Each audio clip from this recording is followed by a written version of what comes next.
বন্ধুরা দেখো কি নিয়ে এসেছি, ওলের ডাটা। আজকে রেসিপি বানিয়ে দেখাবো তোমাদেরকে।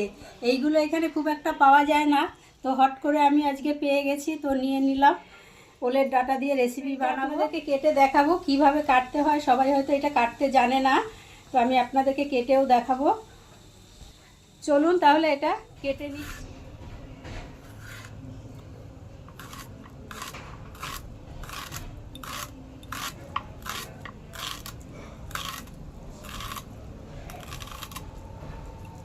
এরকমভাবে পুরো কচুর শাকটা আমি কেটে নেব। ওলের ডাটা কচুর শাকও বলা যায়, কিন্তু এটা ওল কচুর ডাটা।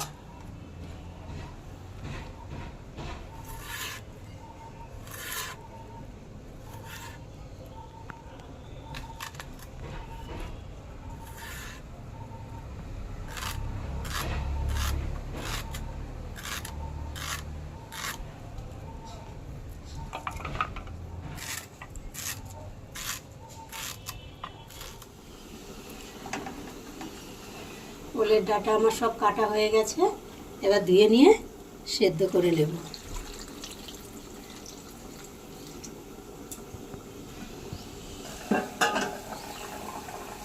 ঢাকা দিয়ে দেব। দেখুন এখানে আমি কয়েক কোয়া রসুন নিয়েছি, রসুনটা এবার একটু থেতো করে নেব।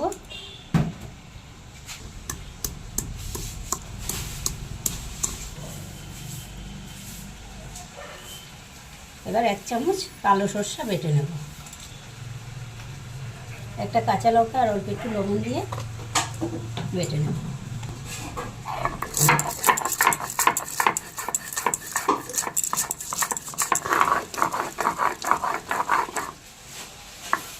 সরষা কাঁচা লঙ্কা বাটা হয়ে গেছে, এবারে তুলে নেব।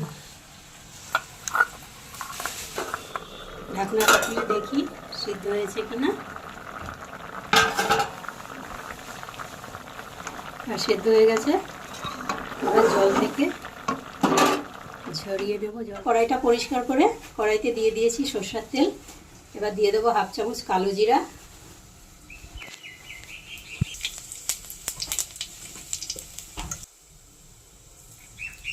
ফোড়নটা হয়ে গেছে, এবারে দিয়ে দেবো রসুন।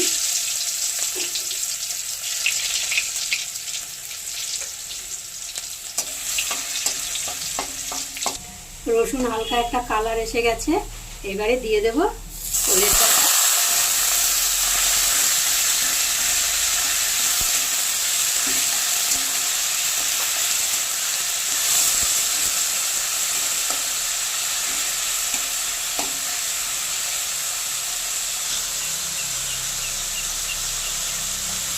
এবারে দিয়ে দেবো স্বাদ মতো লবণ, 1 চামচ হলুদ, একটা চেরা কাঁচা লঙ্কা। সরষার সাথে লঙ্কা বাটা আছে, ওর জন্য আমি এখানে একটাই লঙ্কা দিয়েছি।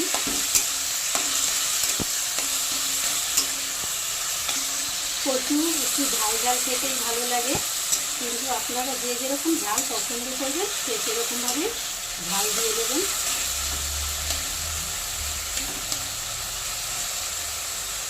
এবার এই যে সর্ষে বাটা রেখেছিলাম, সর্ষে বাটাটা দিয়ে দেবো।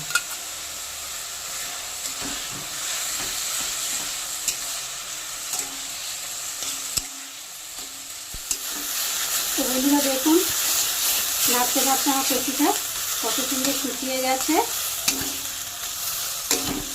প্রায় হয়ে এসেছে। দেখুন কচুতে কিন্তু একদম জল দেয়নি, একদম জল ছাড়াই এটা রান্নাটা হয়েছে। কি সুন্দর শুকিয়ে গেছে।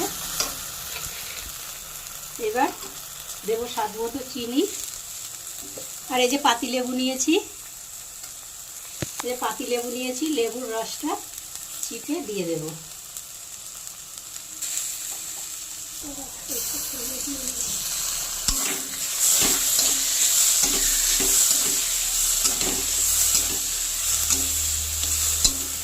এই ওলের ডাটা আপনারা চাইলে চিংড়ি মাছ দিয়েও রান্না করে খেতে পারেন, খুব ভালো লাগে খেতে।